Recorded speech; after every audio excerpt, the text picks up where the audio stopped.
Previously on Mike and Gwen. Does body count matter? I'm probably in the range of 5 to 10. Well, I know what my exact number is, which is 2. Okay. Based on the body count of between both of us, we have decided we are going to approach this discussion from the perspectives of a low body count and a high body count. Imagine I am the devil and she is the angel and we're sitting on your shoulder. Aww. And let's get in on this pros and cons. Yay! Hey guys, so this is part 2 of our body count video series. Yeah, so you can either go watch part 1 now or finish watching this video and then go watch that later.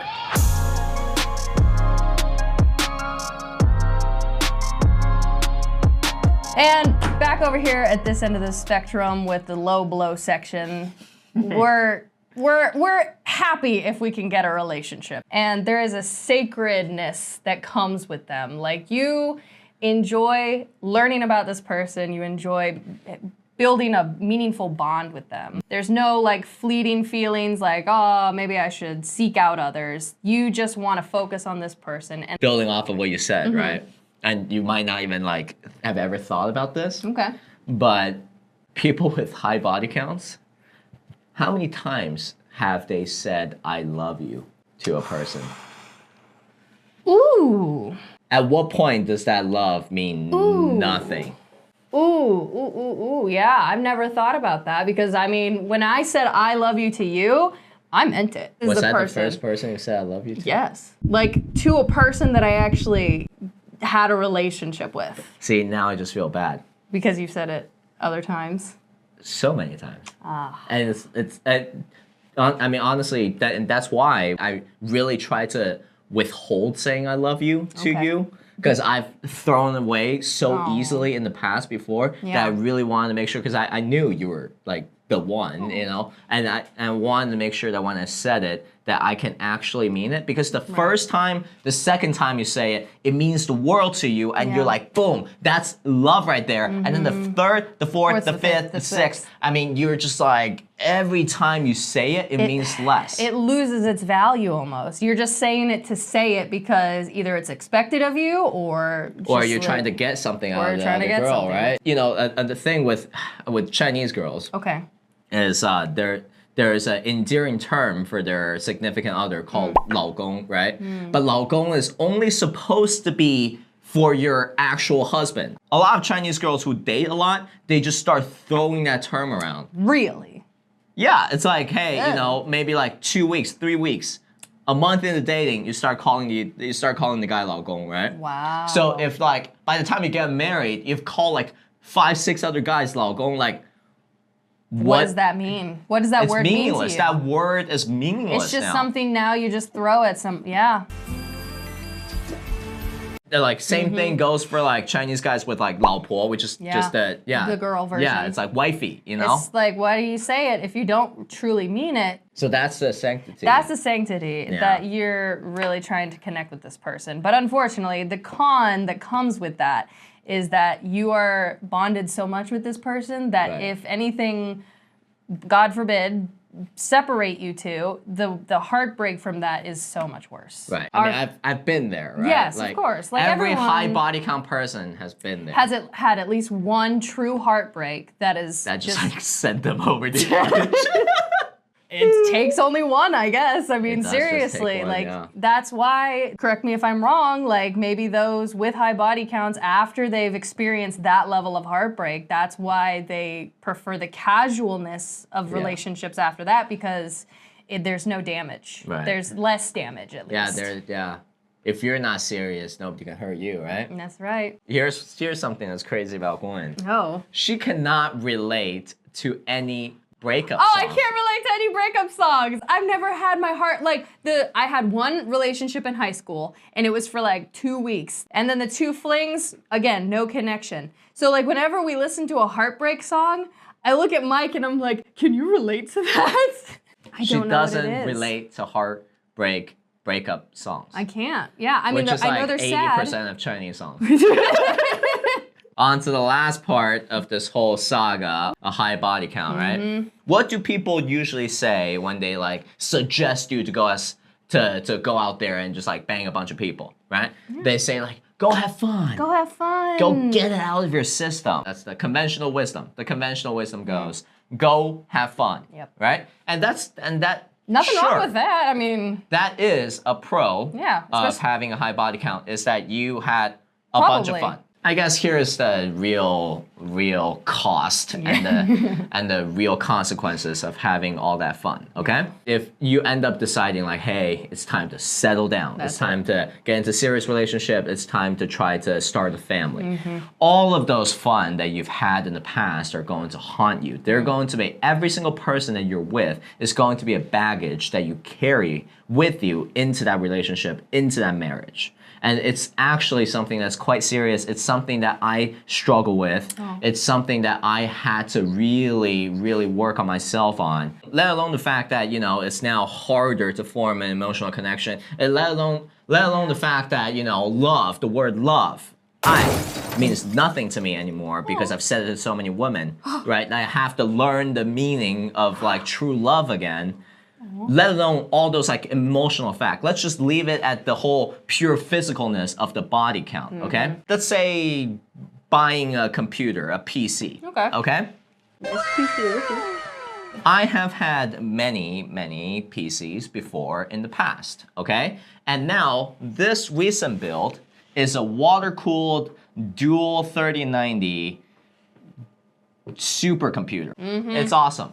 Now, let's say if right now I decide, hey, from now on, I can only have one more PC, and that PC, I'm gonna have it for the rest of my life.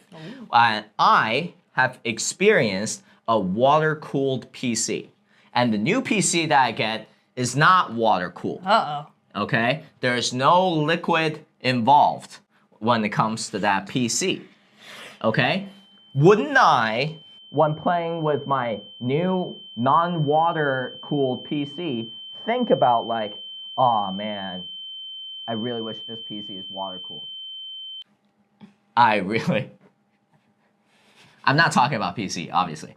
But like, I really, like, oh gosh, I missed the first PC when I had like super cool RGB lights. I missed the second PC where, you know, that PC was like a small form PC where I get to jam a bunch of stuff in really tight places.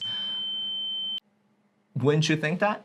Wouldn't you miss all those PCs that you've had in the past? Whereas if you have just had one PC, that PC for you is the best PC. That is just the best PC that you will ever have, and you're like, this is great, this is the only PC I know, that is it. Because every single PC you have, you end up building a bunch of expectations, right? You start having things that you like or you dislike, and then you move on to the next one. You expect this PC to have all the things that you like about the previous PC without all the things you disliked about the previous PC. And now, moving on to the 10th, you're now looking at this PC going, you need to be absolutely perfect in every single way, and you have to do all these things that I've liked from PC 1 to 9. That's this PC right here. I've been modded so much. Well, for one, she's now water-cooled. Stop it! You come with all this baggage when you've had For sure. so much fun. And yes, it is a lot of fun, but as you come into your new relationship, Absolutely. that's where the pressure really starts for this new inexperienced person who maybe had no idea what she was doing for a while, okay? Yeah. To me, for sure, is the most brutal con to having a high body count. And so for my pro, it kind of relates back to the sanctity of a relationship. With a person who has a low body count, they have longer lasting relationships on average. There's actually studies of women who have low body counts that it shows they have longer lasting and happier marriages with less chance of divorce. Right. And with these longer lasting relationships, because you have less baggage, you're free to open yourself up to a new person and you are experiencing things for the first time. You're finding out your likes and dislikes, and so you don't have to compare anybody to this person, and it's wonderful. It leaves like a world open. It's a new world, honestly, with this relationship. And one of the common criticism, I guess, for a low body count is like, aren't you curious of what's out there? You know, don't you ever have regrets? Don't you ever have doubts? Yeah, there is the con of people who get married maybe after being in such a long relationship with one person that they could have doubts. There's always going to be doubts. We're There are human. always going to be what ifs, right? What ifs, yeah. We're human. We always wonder about what we did not do and just overanalyze and think about it. You can think about it till the cows come home. More idioms for you. But at the end of the day, you have to have confidence that you are with the right person because of your strong bond that you know you have with this person. If your whole world is just that one person, it's less likely. Like, it's almost a little counterintuitive, but it's less likely for you to be like, oh, what if, have regrets and all that. You're learning all about this person in such an intimate way. Then why would you ever think about another? Right. We all remember how pure and innocent our first relationship is. Like, I mean, I think people who save it until marriage, like, those are the people who are like, who have that for the rest of their life, you know? That's wild. I mean, you know, kudos to them. They are stronger than I, says Mike. Absolutely pros and cons to both sides of the aisle here. So. So does body count matter? Just like at the beginning of this video, everybody's gonna have their own answer for this. We haven't even come up with an answer for it. It matters. It matters, and it matters to talk about it with your partner. For sure. When we started talking about this video idea, I think this brought us closer together because we had to actually connect with each other once again on like when we started our relationship, how we both felt, how like Mike was more experienced and so he was expecting this PC to have all the same upgrades and mods the other PCs had. And I was just like, what is a water coolant? I have to say one thing. I absolutely love that you accept me and all the faults and all the baggage that I came with. Scum. Yeah. I just dusted you off all your scum. I know about all this scum, so I'm not intimidated. I was a little scared at first, but now that I know, I can kind of laugh about it, honestly. Yeah. Thank you. Thank you. You're welcome. And thank you for not giving up on me when I was so inexperienced. We persevered. And we I did. Mean, gosh, we really persevered. We for did. Sure. So I guess don't judge somebody based on their body count. Body count. Yeah. Don't say like, oh, because they've slept with this many people, I can't date them. Right. Just talk to them about it. And if they're open to talk about it. All it takes is an open dialogue. Exactly. And for you to accept who you are due to your past and due to your body count as well. Subscribe. Subscribe. Like us. Like yourselves. Bye. Bye.